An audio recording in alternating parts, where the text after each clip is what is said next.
Balak umanong bigyan ng extension ni Jinky Luistro si Vice President Sara Duterte upang maglabas ng kanyang ebidensya para kontrahin ang impeachment laban sa kanya. Aniya ni Luistro, ito ang payag ni Luistro, we intend to extend this opportunity for her to present her evidence during the entire proceedings. Giit ni Luistro, napakarami nilang ibinigay na due process para kay BP Sara, kaya hindi umano niya maiintindihan ang reklamo ng bise sa Supreme Court kaugnay ng due process. So, if I'm not mistaken, may tatlo pang hearing ang Committee on Justice. April 14, April 22, and April 29. Nauna na yung isa. Nakalimutan ko na kung anong pitsa nun. Basta, itong unang hearing, hindi nag-appear si BP. Noong una, nag-submit na si BP ng answer ad cautelam. Anong ibig sabihin nun? I do not, yung ad cautelam is, I do not recognize your authority or jurisdiction over me. Parang yun ang ibig sabihin. Well, inaakusan niyo ako, o sige, sumagot ako, kailangan ang sagot ko, ano ito, para basta, bahala na kayo. Bahala na kayo. Kung anong determination nyo ng probables, okay lang sa akin. Ganon. Kaya, dismayado, si Luistro, Ridon, De Lima, at iba pang mga kongresista, bakit hindi nagpakita si BP Sara sa unang hearing nila noong, nakalimutan ko na yung petsa. Oh. So, sa normal na justice system natin, sa Office of the Fiscal, ang alam ko, may karapatan yung inaakusahan na hindi mag-appear personally sa Office of the Fiscal basta mayroong special power of attorney. Na kung ako yung nirereklamo, pirma ako ng special power of attorney, bigay ko sa aking abogado, i-represent niya ako doon. Kaya, hindi mo talaga pwedeng pilitin si BP Sara na mag-attend sa hearing. Much more yung mag-present ng evidence. Kasi sa unang mga, I think, si Karen Davila, Karen Davila ang nag-interview kay Luistro, sinabi niya na ang ginagawa nila sa Committee on Justice is parang mini trial. Na bagay na sinupalpal ni Karen Davila na you are not the impeachment court. Why do you conduct a trial? You are not the court. Mabuti pa si Karen Davila na hindi siya abogada, ba't alam niya kung ano ang mali at tama. Ito namang abogada na kongresista, sinasabi niya na mini trial. Mini trial. Ito, may nabasa akong post. Diba, may 3 nang isinampang petition sa Korte Suprema tungkol dito nga sa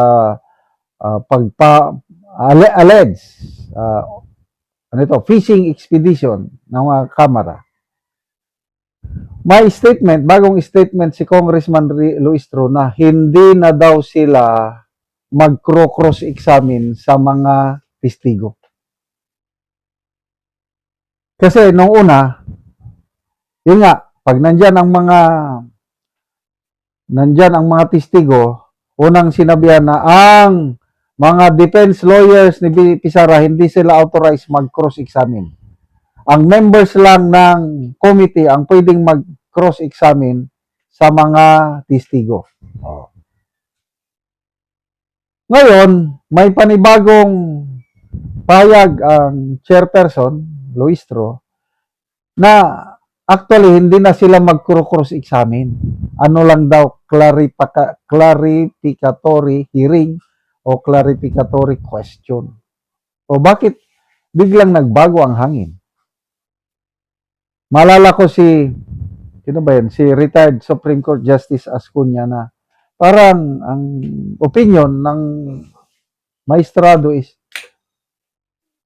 ang mga kongresista nakikita nila na matatalo sila sa sa impeachment court dahil they don't have the numbers. Kaya ang gagawin nila diyan sa Kamara magkakaroon na ng mini trial para ilabas ang mga ebidensya nila at para masira nila ang imahe ni VP Sara. So ngayon nakakapagtaka dahil hindi na daw sila mag-cross-examine. Nang dahil sa mga petition sa Supreme Court. Kasi kung itutuloy nila ngayong April 14, 2010, 29, cross-examine. Nako, ma-record yun. Pwedeng gawing ebidensya na yun. Pag nag-oral argument, bakit? Bakit nyo kinukross-examine ang mga... Kasi ang dapat gawin yan is pwedeng mag-appear yung witness at tatanungin lang, ito ba ang sinumpa ang salaysay mo? Pakita. Yes, Your Honor. Yun lang. Sample, Ramil Madriaga. Ganun lang. Ikaw ba ang nagpirma nito? Ito ba? Basahin mo. Yan ba talaga ang testimony mo? Yes, Your Honor. Yun lang.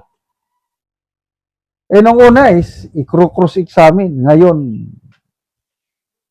parang natakot na matalo sila sa Supreme Court. So, good luck po, Congressman Luistro. Huwag na kayong umasa. Iiyak lang kayo dahil hindi mag-a-appear si VP Sara hindi na siya mag-represent ng kanyang ebidensya. Bahala na kayo.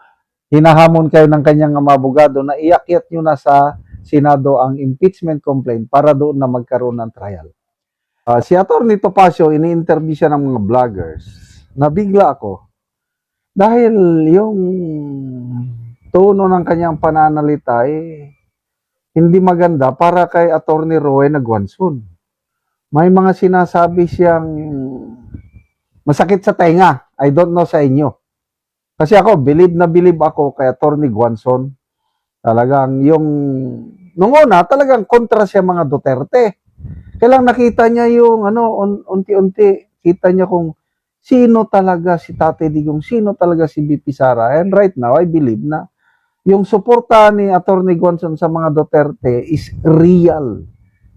Nakita niya na yung tunay na Duterte brand of leadership. Itong si Topacio, kung ano-anong sinasabi niya laban kay Atty. Guanzon. Pakinggan natin ha. Gagawin at ang lahat. Sasabihin ng lahat na gusto niyong marinig ay yung matatamis sa salita para lamang maging senador sapagkat gusto niyang maging senador. Yun ang nakakatakot. Ang isang tao na lahat ay gagawin para makuha yung kanyang atikain, kahit magsinungaling, magkulwari, magpa-cute-cute, nakakatakot na tao po yan. Para si BBM yan, di ba?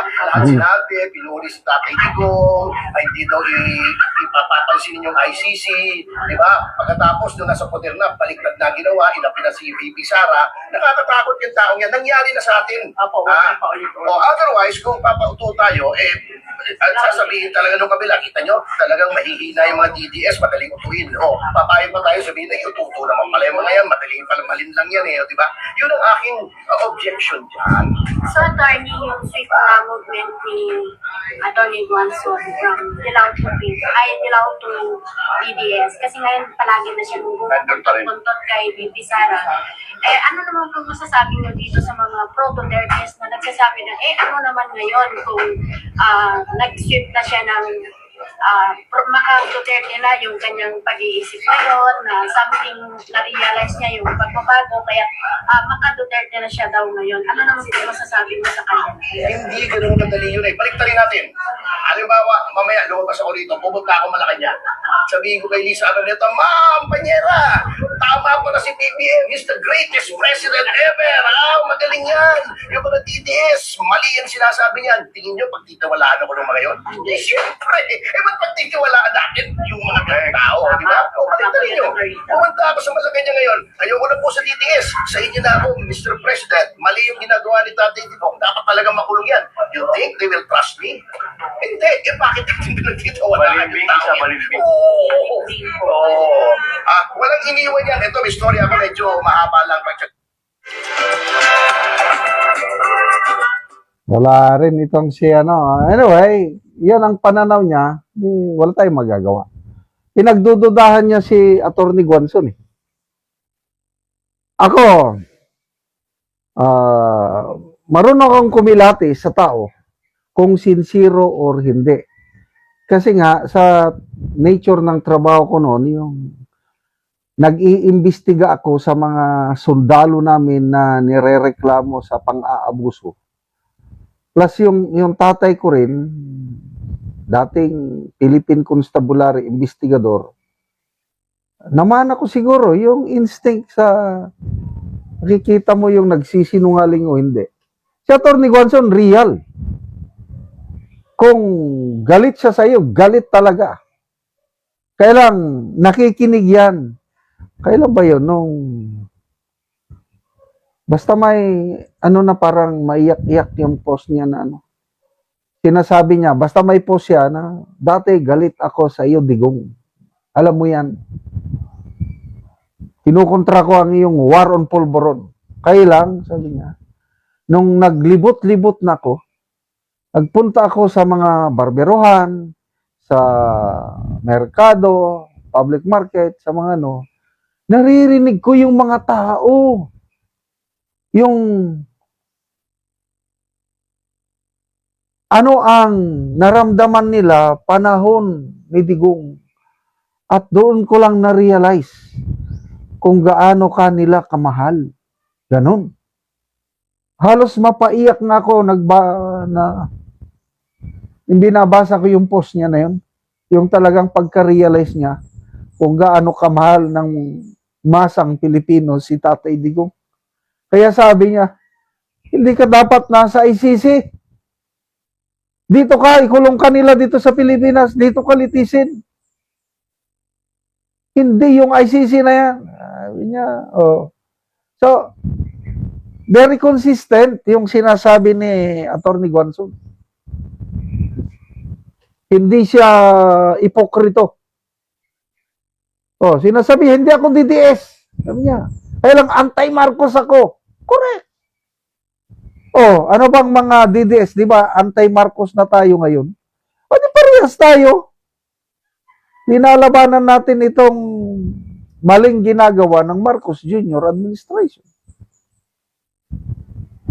So, I'm sorry, I beg to disagree yung sinasabi ni Atty. Topacio na parang bumabalimbing lang si Atty. Guanzon dahil gusto niyang manalong senador. I don't believe so. Ang nakikita ko ngayon kay Atty. Guanzon, gusto niyang manalo si BP Sara dahil si BP Sara lang ang nakikita niya na may tapang at malasakit para ipakulong ang mga nagnakaw sa kaban ng bayan. At natutuwa ako dahil yung kapro-pronounce pa lang niya na kakandidato siya, yung unang survey lumabas, ano ba yon? Analytica na survey. Wow! Pasok siya kaagad sa Magic 12. And I believe na masusustain yan ni Atty. Guanzon. Mananalo talaga. Ikakampanya ko yan kung meron tayong Marcoleta ngayon sa Senado. Wow! Pag nanalo sa Atty. Guanzon yan, magtatandim Marcoleta at Guanzon. patay yung mga magnanakaw. Kaya humanda kayo. So salamat, Attorney Guanzon, sa inyong tapang at malasakit para sa mamamayang Pilipino. Naniniwala po ako sa inyo.